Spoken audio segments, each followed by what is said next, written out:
Greetings fellow tank commanders. In this video I'm going to be showing you a game that I played in the T28 HTC. This is a Tier 7 American Premium Tank Destroyer with preferential matchmaking. The game I'm playing is an encounter battle on Heilbronn with Tier 7 as the top tier and no artillery. For this game my tank is equipped with a gun rammer, enhanced gun laying drive, and improved ventilation. I am using an American crew which has 19 crew skills and perks. And I'm platooned up with Zarlar64, who is in a Tiger P. With great matchmaking here and way too much confidence, Zarlar64 and I are going through the middle of the city area in hopes of encountering as many enemies as possible and taking advantage of our top tier situation. What could possibly go wrong?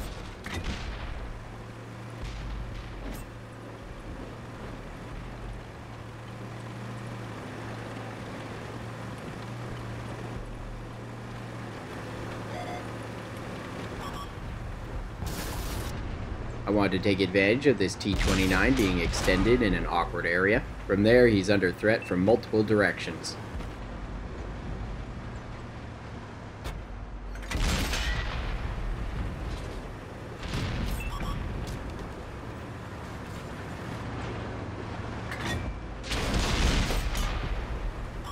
I had switched to my APCR shells here for maximum efficiency, taking out that T29. I have bounced off T29s many times with the regular AP rounds. This was also during my grind to 3-mark the T28 HTC, so I was eager to secure that early game damage. But the problem here is that I forgot to switch back off of the APCR shells after finishing him off. And in a top tier situation like this, there aren't any enemies that I feel I need to use them on anyways. Get ready to see a lot of wasted silver.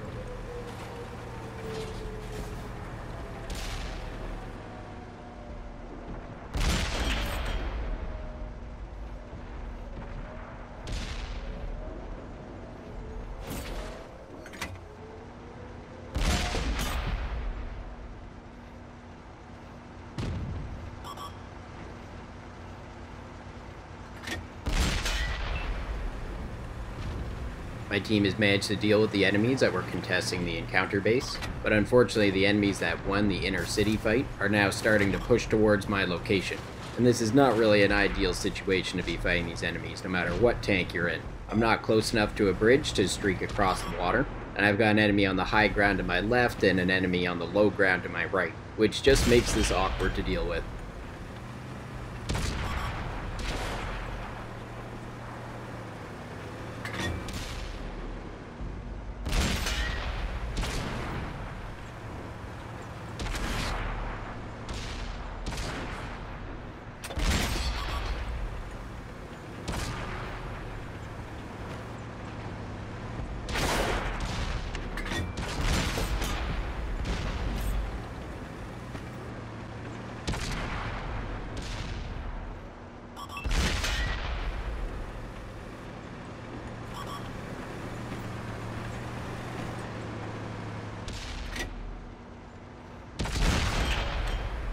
Since I was having so much trouble dealing with the heavy tank up there, I probably should just switch to my HE shells, and that might have just pushed him back off of that position, which would have allowed me to advance across the water and just find a better way to engage.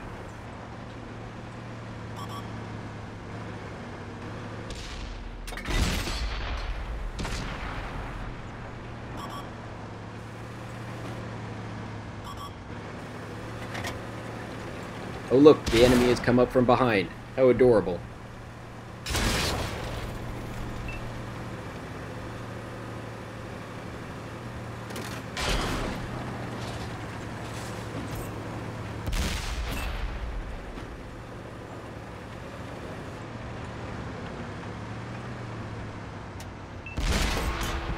That T25 AT may have caught me out of position there, but now I have the proper angle on this corner here and can easily bounce his shots.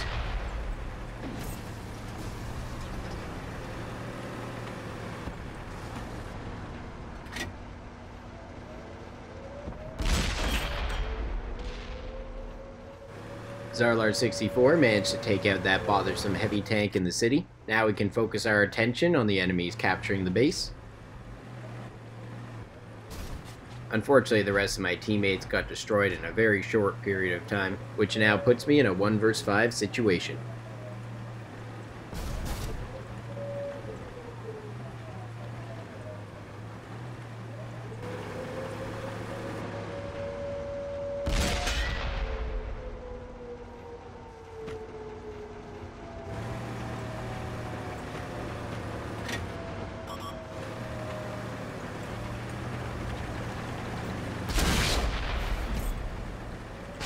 easier, I could just turn my back to the rock, but I went for a reverse ram since that NAS one was moving at a good speed.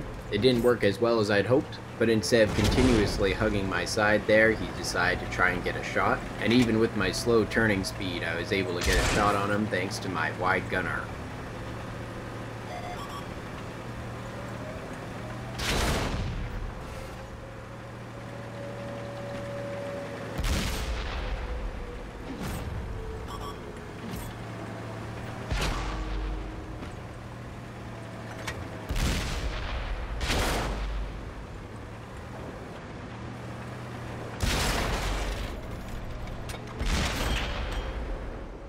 The enemy's movements timed up conveniently well for me there, and now there's only 2 enemies remaining.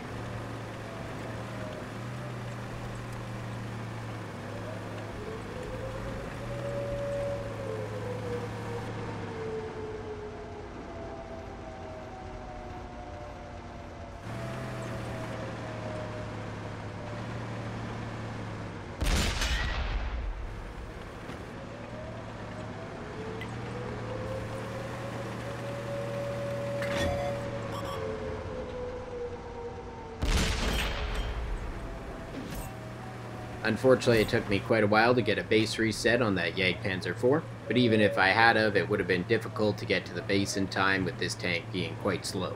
An unfortunate way to lose what could have been an epic comeback. Now let's check the post-game stats and see how I did.